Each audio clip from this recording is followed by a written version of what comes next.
And I want to ask you a question. So you have many years of experience in dealing with asthma patients.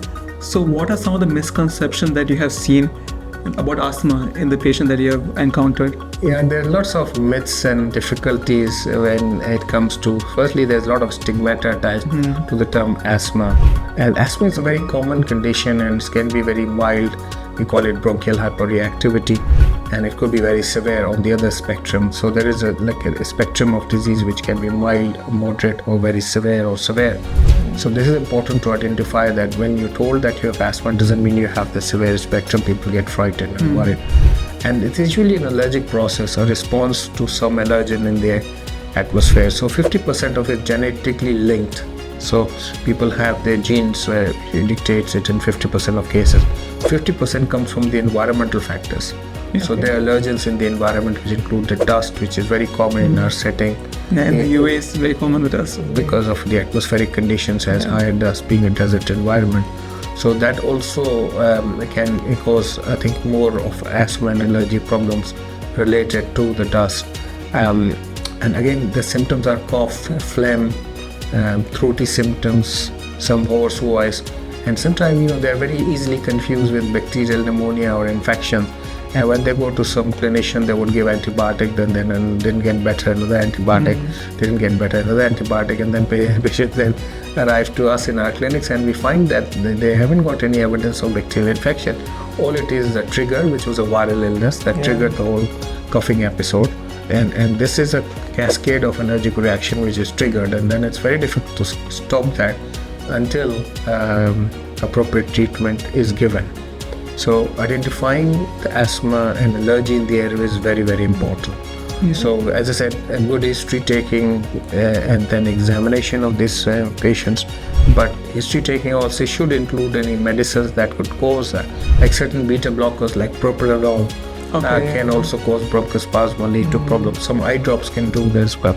So the drug history is also very important, which medication they're taking and are they taking any inhalers or not, and what type of inhalers they are. And then the third thing would be the smoking history is very important. Are they smokers or non-smokers? And obviously the other things which are important is to have a history about the pets in the house. So if they have a cat or a dog, there is a good chance that some of that would be causing or being affecting the patient. I usually ask about pets and say how long the pet has been in the house. When it's been there for many, many years, it's very less likely that the pet is causing aggravation. But if the pet has recently arrived in the house and the symptom timing but tell you. I have a question about that. So for example, if you have a patient who has a new pet, let's say, and now has this asthma symptom, so how do they manage that? Do they have to remove the pet from the house? Or? Well, I think you have to find a decent home for the pet. It should be in a safer environment, and your exposure near to the pets is going to cause the problem if it's related to the pet allergy. And there's the fur particles which goes in the air, and you're inhaling them. So if you are slightly away or distance from the pets, hopefully it will not affect it.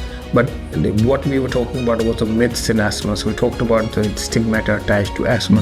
The other problems I see is people think that the inhalers that we use, which is inhaled corticosteroid with a beta agonist, is addictive. So the treatment for asthma is certainly not addictive. I want to clarify this point. With a lot of experience, I worked in the National Health Service for about 35 years dealing with patients who regularly require inhalers. The disease might be a chronic disease. The asthma is a chronic condition which doesn't go away after a few weeks. But obviously the control can be made better or can be made worse, or a trigger could start these symptoms. So the inhalers are not addictive, number one. Number two, when we say there is an inhaled corticosteroid and a long-acting beta agonist, people get very panicked and alert. And is this a steroid? There's a difference between the tablet steroids and the inhaled form of corticosteroid we give to our patient. The dosage is in micrograms, so it's a small dose, and it is an anti-inflammatory effect that it does to settle the symptom down in asthma. So very important treatment, the inhaled corticosteroid. Most of its absorption is in the lungs, very little if any gets into the circulation. As opposed to the steroid tablets, which are, if you take more than 4-6 weeks, they definitely get absorbed through the circulation and has metabolic effects, which we all know. These are weight gain, thinning of the skin, thinning of the bones, and also sugar levels can go up. So there are various attached problems with steroid tablets, and we try to avoid as much as possible in today's day and age. to not to put people for long-term steroid treatment, tablet treatment. The inhaled corticosteroids steroids are very different than the tablet steroid. Makes sense, yeah. So these are a few things I have been able to cover in the short time, but there are a lot of other questions that people have about asthma and what it is, and should the treatment be continued for a longer run. I mean, this is a chronic condition which will have its phase coming up again. Children develop it in young age and grow out of it, and some people develop it in late age, we call late onset asthma. So there's the childhood onset, late onset asthma.